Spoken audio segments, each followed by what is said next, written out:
Good afternoon. This is Dr. Bill White again, and I'm going to discuss another orthodontic case with you.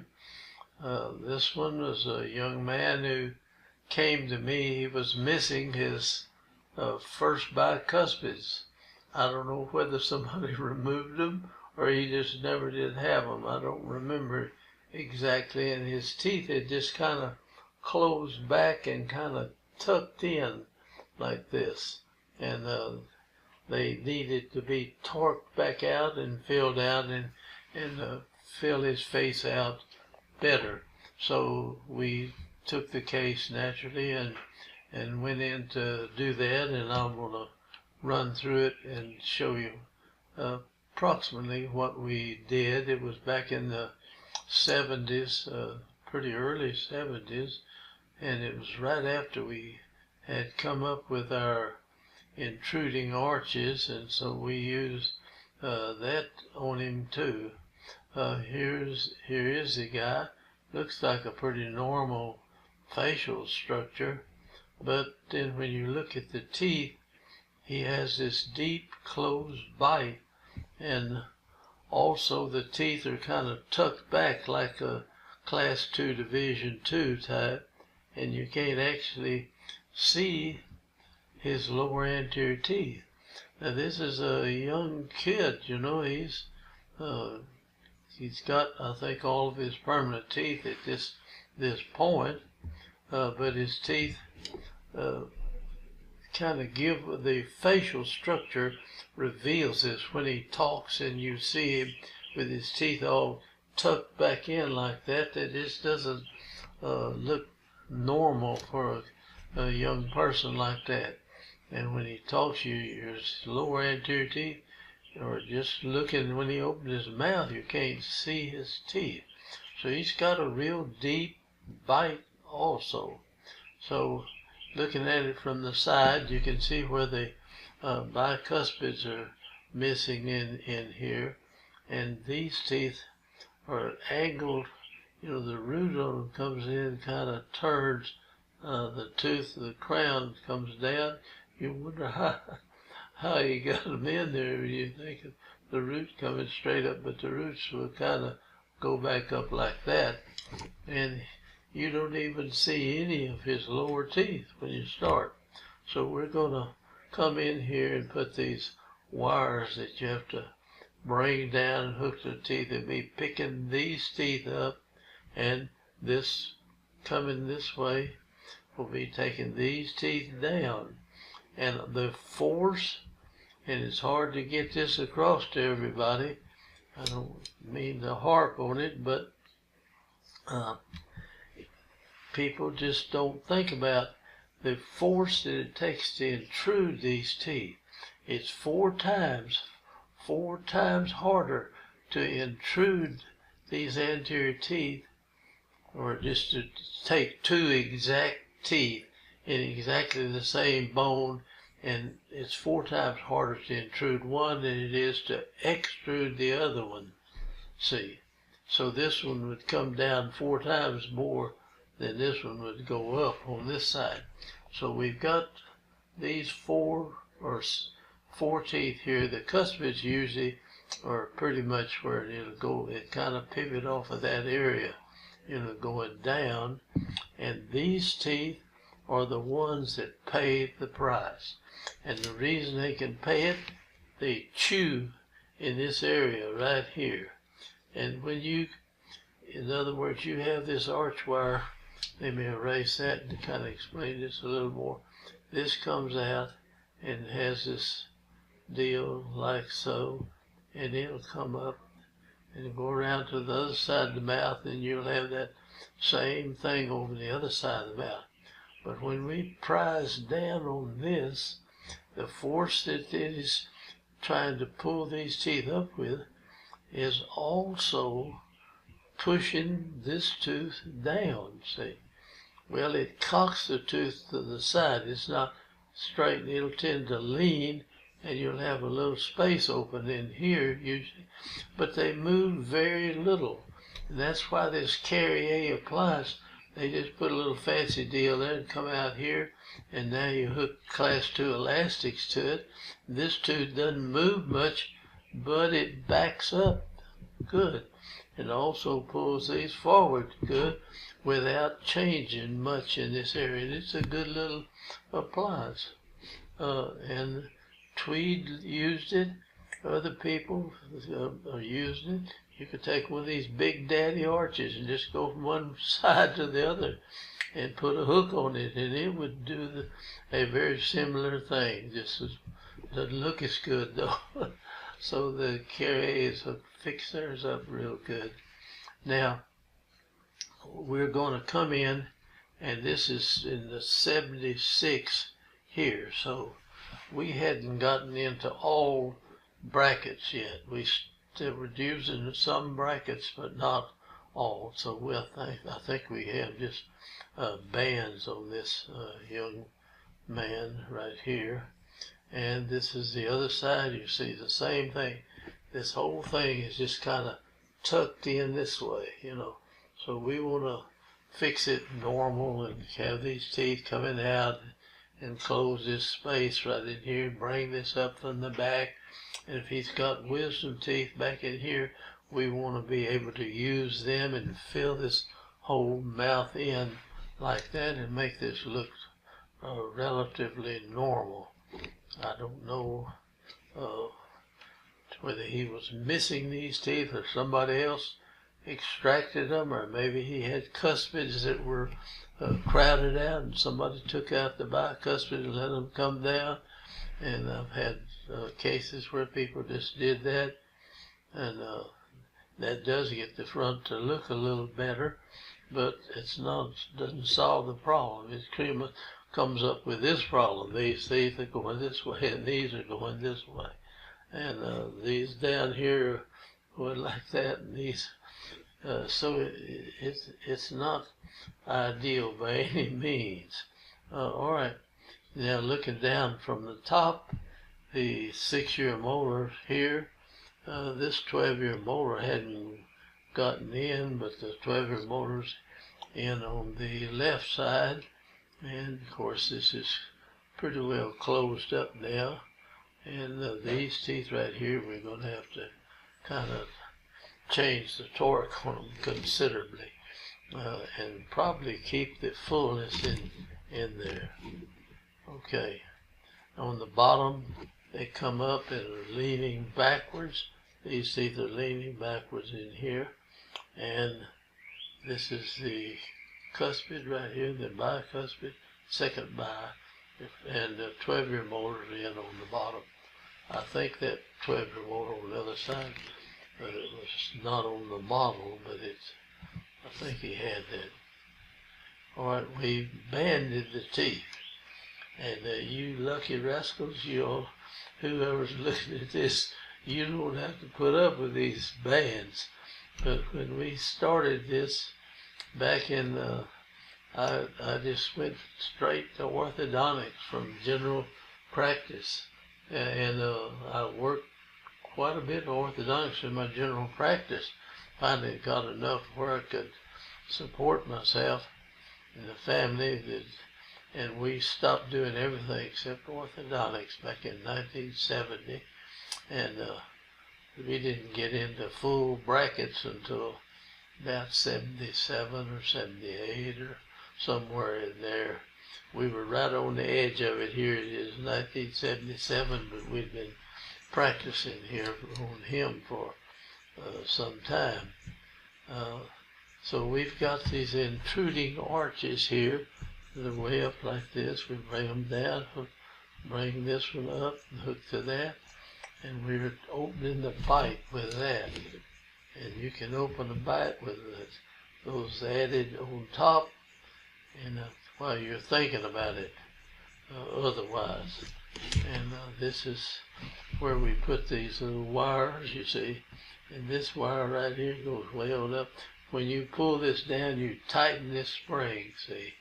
And it's got a lot of kick to it. And it picks these front teeth up.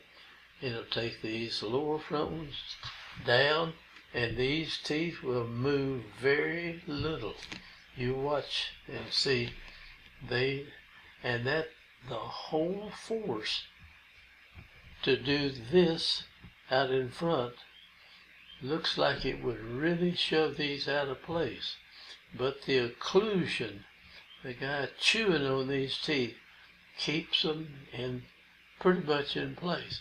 They'll kick back some and there'll be a little space in between them and the 6-year molars and the second bicuspid in there, but not a great deal.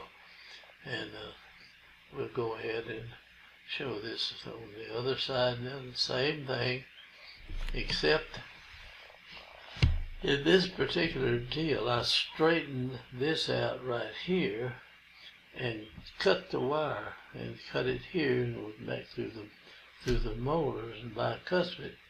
I don't do that anymore. I just go ahead and let this come in. So this, usually we have just a very flexible wire in here to start with. So we got a pretty stiff wire, and you'd have to make a flexible unit here and then drop it down in there instead of cutting the arch wire. And down here we've got that little wildcat wire going, and you don't have to do that to it either. So let's see what shows up. There's the other side again, and looking at it from the top, we're gradually coming out. We're going to bring these 6 teeth to be lined up with these 2 back here. And here's your first and second molar, and I still don't see a second molar on this side over here, but you definitely got one over on that's the left side of the mouth. Okay, here on the bottom now, we're leveling it out, and for a while there, I used a lingual bar. It'd come out and go down like this, and you could expand it. I don't mess with this anymore. That you can do without that coming in.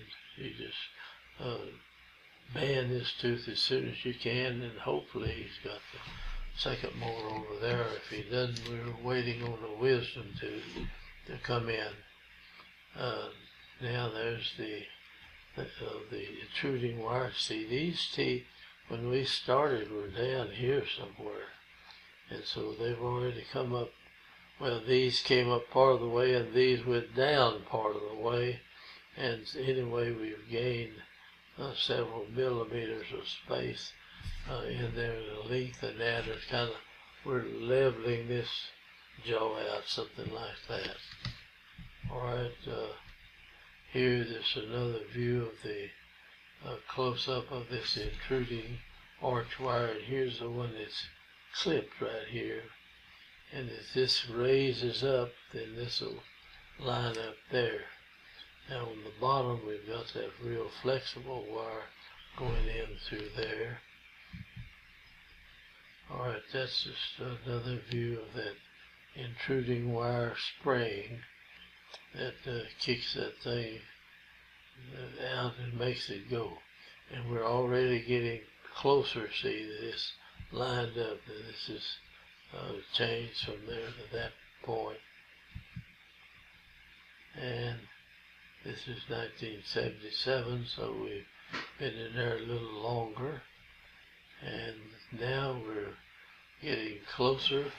This space is pretty well closed. This one is open bigger. As soon as we get out, we'll tie that and close it together there.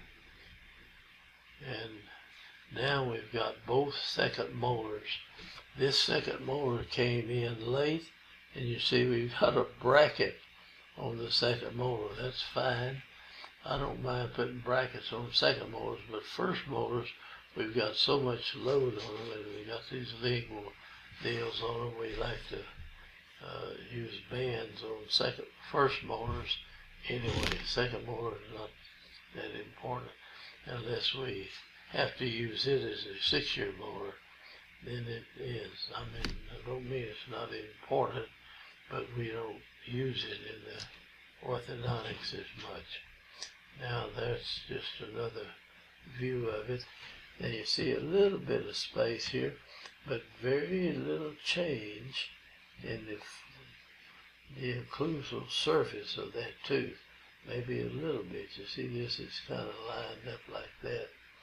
And so it's got a little bit of action that you can see where you push that down, but not very much. And here we're in 78, excuse me, and we've got him lined up pretty good. We'll pull that second bicuspid right up against that molar, and we'll just go right over this. I will just kind of speed through this. This space here is completely closed, and we've got this is reduced, and the height is right, and we're getting the torque on the teeth looking good. As we go up here, they're kind of torquing out like that, and that's working out. And here on the bottom, we've got a little bit space on one side right here, and that's closed over there. We just pretty well leveled out. Now the upper teeth are up quite a ways, almost to where you want the overjet and overbite and everything to work. See, when we finish a case, I like to have them be able to bite their front teeth together like that, and nothing touch back here in the back. So if somebody wants to bite something off up here, they're biting their teeth together with no teeth touch back here. And then when you go back like that, and you chew back here, you see, you can't put the force out here that you can put in this area right here. This goes from here up to here. When you bite on your front teeth, you got force on this joint, and you can't put much force on that joint or it'll start giving you trouble. Now if it's a life or death situation, you might could bite hard, very hard, with your front teeth, but it puts an awful load because the muscles are right back here and these are out in front of the muscles. For you to put 10 pounds of force out here, you probably have to have 20 or more back on the in the joint area. All right, let's see. Now the upper intruding wire still in there. I think we've gotten rid of the lower one, and this is going along pretty good. Now we're about to close this gap over on the right side of the mouth, and it's closed up on the right and left now. And so here is where we started with the models, and there's where we ended up, and we put him in retainers there. Now you see this little acrylic, this is where this, I think we've had in other words, when we had bands on the teeth, you had to take the bands off, you hook a rubber band there, a light, long-lasting rubber band around from molar to molar, and you chew gum and it pulls these teeth together, and you just hope and pray that the torque's going to be all right when you got the gaps together. So you had 2 sheets of metal plus 2 layers of cement between each tooth in there, and you close it and it takes away part of the torque that you had. You don't know exactly, so you leave them torqued a little extra, and then as you reduce that, you hope it is lined up with the proper torque on them. So if you're wondering about using bands, brackets were so much better. I can tell you about 30-some-odd good reasons for going with brackets opposed to bands. Now, that's some good things on bands. I think bands on 6-year molars are good, but there's very few other places except we band the anterior teeth when we put these fingers for tongue thrusters. So in there. We put them on metal bands so they won't lose them very easy. So here we are at that torque like that, and it's a class 1 relation. That's okay. And then we did it this way. So we changed the facial structure of this young man, and his smile and everything, and these teeth will erupt together better. And if he's got wisdom teeth and he grows any jaw length, he'll be able to accommodate those wisdom teeth. I don't have an x-ray on him here to show you that, but he should have room enough for his wisdom teeth to come in. And so that's the way we finish this young man up. And this is the retainer, and this was at first. Now we take this back all the way, and we go back here on this 036 wire, and we lay one over the other and solder it back in this area. We don't solder this.